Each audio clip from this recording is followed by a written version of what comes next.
Peter Hartman had spent a lifetime serving his country, believing in honor, respect, and the bonds that held communities together.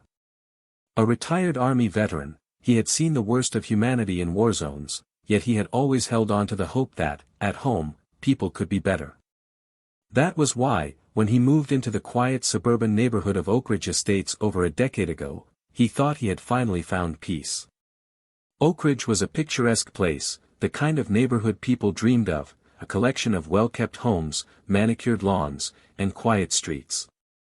Peter had spent years building a life there, enjoying weekend cookouts, volunteering at the local veteran center, and exchanging friendly waves with most of his neighbors. But for every friendly face, there was one person who had made it clear he wasn't truly welcome. Karen Wirtz. As the head of the Homeowners Association, Karen had built a reputation as a stickler for the rules. On paper, she was just a concerned resident who wanted to maintain the neighborhood standards. In reality, she was something else entirely, a power-hungry woman who ruled through intimidation, using her position to bully and control anyone she didn't like. And from the moment Peter moved in, he had been one of her primary targets. At first, it was small things. A complaint about his lawn being half an inch too long. A notice about his trash cans being left out too long after collection, even though plenty of other neighbors did the same.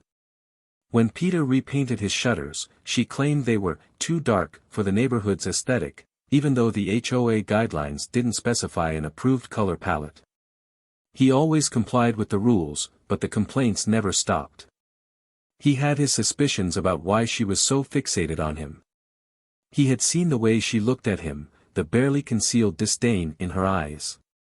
He had heard the rumors, that Karen had a long history of pushing out residents she didn't deem fit for the community. And while she never openly said anything racist, Peter knew prejudice when he saw it. He wasn't the first person Karen had harassed, but he was one of the few who had stayed. Others had given up, moving away to escape her suffocating control. But Peter refused. This was his home. He had fought for his country, endured hardships most couldn't imagine. He wasn't going to be bullied out of his own neighborhood. Still, Karen never let up. Every encounter, every passive-aggressive letter, every HOA complaint felt like another battle in an ongoing war. And deep down, Peter knew, sooner or later, things were going to come to a head. That moment arrived on an otherwise ordinary evening when Peter did something he had done countless times before. He went to check his mailbox. And that was when Karen decided to escalate things beyond anything he had expected. The air was cool as Peter pulled into his driveway, his heart still warmed by the success of the charity event he had just attended. It had been a good night, gathering with fellow veterans, sharing stories, raising money for those in need. He had left feeling lighter, grateful for the bonds that endured beyond service. As he stepped out of his car, he noticed the soft glow of a street lamp casting long shadows over the pavement. He made his way toward his mailbox, fishing his key from his pocket. Just a quick check before heading inside for the night. But the moment his fingers brushed the mailbox handle, a sharp voice shattered the evening calm. "You have no right to check that mailbox." Peter turned, unsurprised to find Karen Wirtz marching toward him, her arms crossed over her chest, her expression set in a scowl. He exhaled through his nose, already tired. "Karen, this is my mailbox. It's always been." She scoffed. "No, it belongs to the HOA, and you don't have permission to access it." Peter raised an eyebrow. "That's ridiculous." Karen stepped closer, her eyes glinting with something almost triumphant. "You don't belong here." There it was. The thing she had always danced around, finally said out loud. Peter felt the familiar churn of frustration in his gut, but he refused to let her get to him.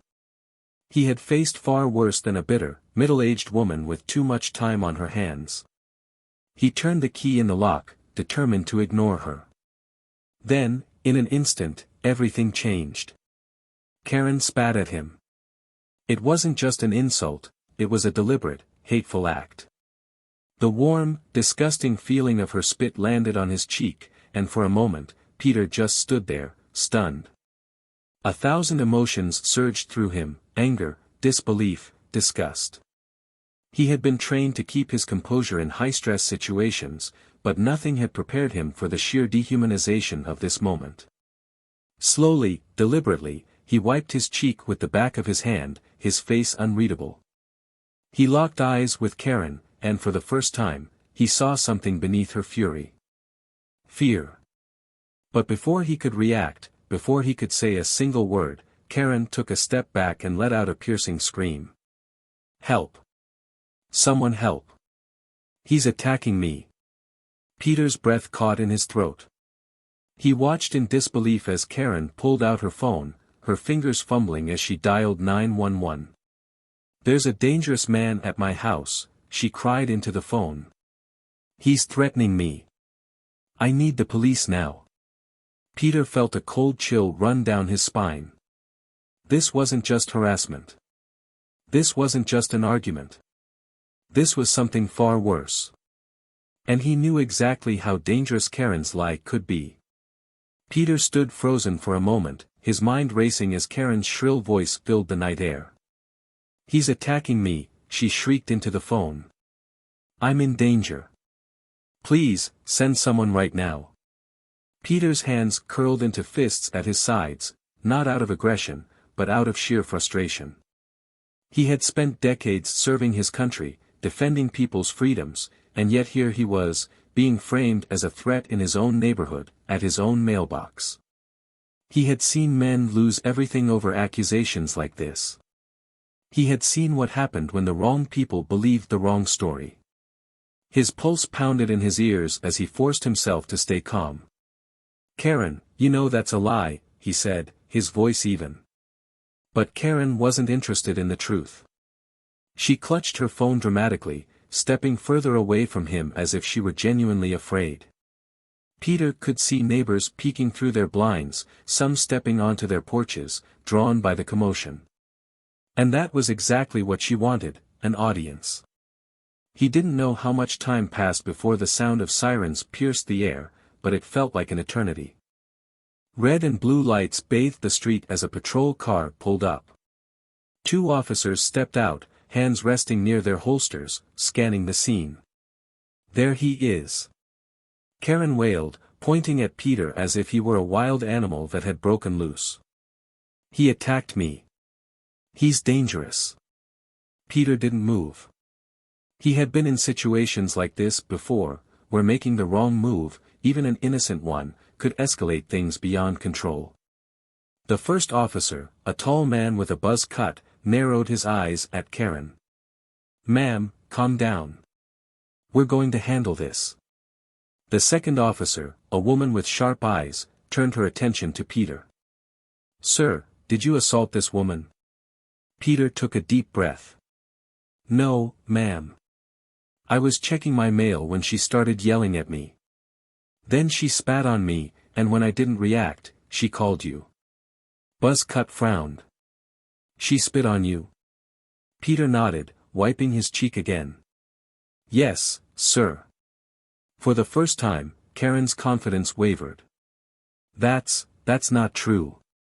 He was threatening me." "Ma'am," the female officer interrupted, her voice suddenly firmer. "We've had complaints about you before." Karen's mouth snapped shut. Peter looked between the officers, surprised. Buzzcut pulled out a small notebook and flipped through a few pages. "We've responded to reports about you harassing other neighbors in the past. And from what I remember, this isn't the first time you've tried to make false accusations." Karen's face turned red. That's ridiculous. I am the HOA president. I'm trying to maintain order in this neighborhood." By spitting on a man and falsely reporting an assault, the female officer asked dryly. Karen opened her mouth, but no words came out. Peter remained silent, watching as the officers exchanged a glance. Buzzcut sighed, shaking his head. "Ma'am, turn around." Karen's eyes widened. "Wait, what?" "You're under arrest for filing a false police report and disorderly conduct," he said, pulling out his cuffs. "This is a mistake," Karen shrieked as she tried to back away. "He's the one who—" "Turn around," the officer repeated, his patience wearing thin. Karen sputtered, looking toward the gathered neighbors, but no one came to her defense. She had played this game one too many times, and now, it was finally catching up with her. With a defeated cry, she turned, allowing the officer to cuff her hands behind her back. Peter exhaled slowly, relief washing over him. But he knew, this wasn't over yet. News of Karen's arrest spread through Oak Ridge Estates like wildfire.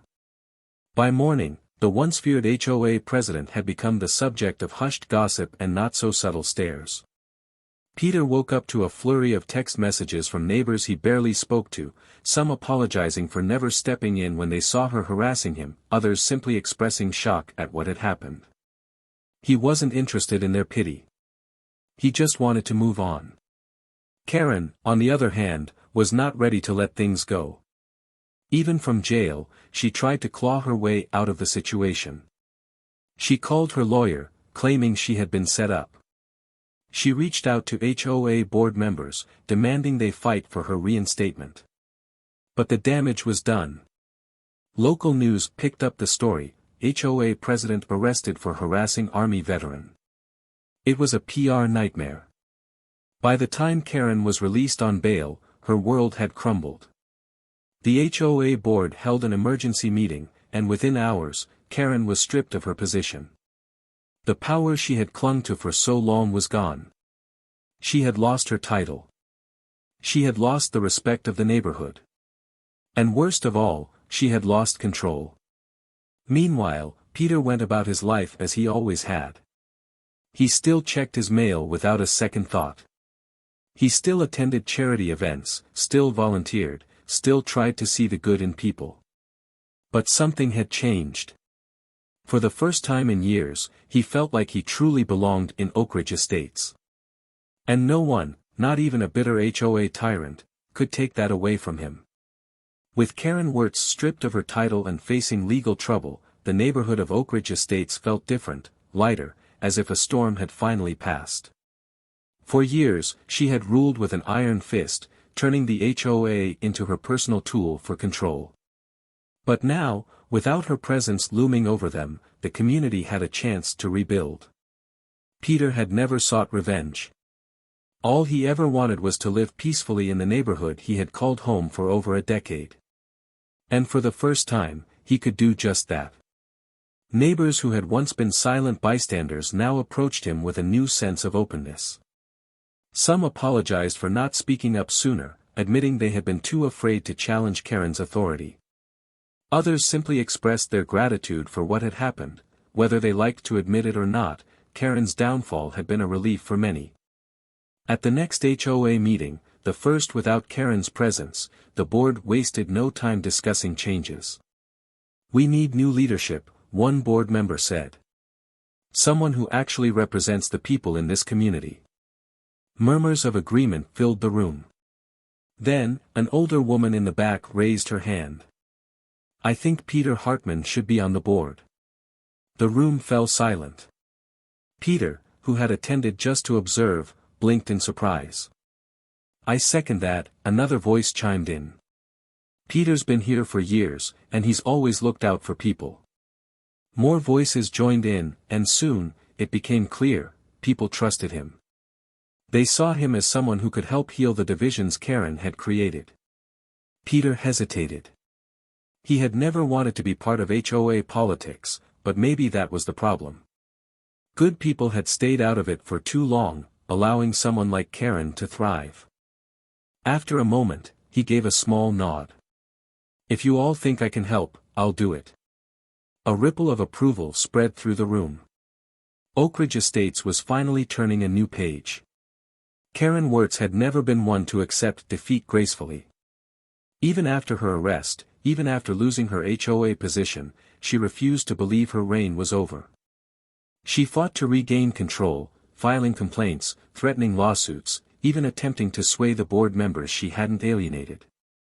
But every move she made only dug her deeper into a hole she couldn't escape. The false police report charge loomed over her. The footage from a neighbor's security camera, clearly showing her spitting on Peter and then fabricating the assault, was undeniable. When her court date finally arrived, the judge didn't hold back. "Ms. Wirtz, your actions were not only inappropriate but dangerous. You attempted to weaponize law enforcement against an innocent man, an act that could have had serious consequences." Karen's face was pale as she sat in the courtroom, her once imposing presence reduced to nothing more than a disgraced former HOA president. She was sentenced to community service and a hefty fine. But worse than that, she was now the pariah of Oak Ridge Estates. The very people she once controlled wanted nothing to do with her. Peter, meanwhile, continued to thrive. As a newly elected member of the HOA board, he worked with his neighbors to undo the damage Karen had caused. The board revised unfair policies, removed unnecessary restrictions, and focused on making the community welcoming again. And though he had never sought the spotlight, Peter's story spread beyond Oak Ridge Estates. Veterans organizations reached out, applauding him for his patience and resilience. Even local media followed up, portraying him not as a victim but as a man who had stood his ground with dignity. One evening, as he sat on his porch, enjoying the quiet of his neighborhood, a familiar face approached, one of Karen's former allies on the HOA board. "I was wrong about you," the man admitted, rubbing the back of his neck. "Karen had us all fooled. I just wanted to say, I respect you." Peter gave a small smile. It's never too late to do the right thing. As the sun dipped below the horizon, Peter finally felt at peace. Karen Wirtz had tried to take everything from him. But in the end, she had only destroyed herself. And Peter? He had won, not with anger, not with vengeance, but with the quiet, steady strength of a man who refused to be broken.